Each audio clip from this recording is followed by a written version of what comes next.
Siamo in compagnia della ricercatrice e docente Manuela Girotto, oggi qui a Valdobbiadene, nella scuola primaria paritaria Santa Maria Assunta. Qual è stato il suo percorso di studi e come è arrivata alla NASA? Io ho studiato ingegneria civile ambientale a Padova, all'Università di Padova, e poi grazie a una borsa di studio con l'Università della California ho fatto un anno di scambio lì e che mi ha cambiato completamente la vita, perché è lì che ho capito che volevo studiare l'ambiente, l'idrologia usando immagini satellitari. Questo ormai 12 anni fa. E da quel punto, insomma, mi ha cambiato un po' la vita, perché ho fatto il dottorato a UCLA, che è una scuola università a Los Angeles, per 5 anni, e alla fine di questo dottorato sono andata a lavorare alla NASA a Washington DC. L'anno scorso ho lasciato NASA per diventare professoressa all'Università della California a Berkeley, che è vicino a San Francisco. Ecco, lei si è occupata e si occupa ancora di clima e di risorse idriche, ha fatto anche uno studio importante sull'India e sulla situazione idrogeologica, insomma, di questo grande paese o continente, si potrebbe definire. Ecco, la cognizione che si ha in Italia sui cambiamenti climatici.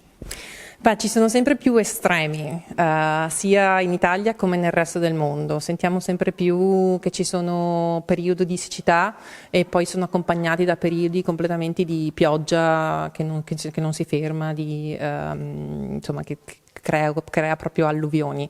E quello è proprio un segnale di cambiamento climatico. Nel momento in cui fa più caldo, l'acqua riesce a stare nell'atmosfera più a lungo, accumularsi più a lungo, per cui ci sono i periodi di siccità. Però nel momento in cui non riesce più a stare in atmosfera, deve cadere e cade tutto quanto di un colpo. Quindi ci sono questi cambiamenti climatici, è solo una questione di cercare di fermarli in qualche modo, oppure cercare di rallentarli. Come dicevo ai bambini prima, è l'unico ambiente, l'unico pianeta che è abitato e che sappiamo che è abitato, dobbiamo cercare di preservarlo. Quindi anche l'importanza dello studio delle materie scientifiche, lei che ha un'esperienza internazionale, sono queste che adesso danno degli sbocchi lavorativi concreti. Ma credo proprio di sì, matematica, fisica, cercare di studiare queste materie che sono di solito le materie che tutti odiano, però se non altro ti danno delle prospettive di lavoro importanti, da fare la ricercatrice, da fare l'educatrice, da fare qualsiasi altra cosa che una persona vuole, insomma, nella vita. Oggi è qui con i ragazzi, ecco quanto sono importanti per i bambini di Valdobbiadene, ma per tutti i bambini del mondo, questi approcci alla cultura dello spazio, all'astronomia.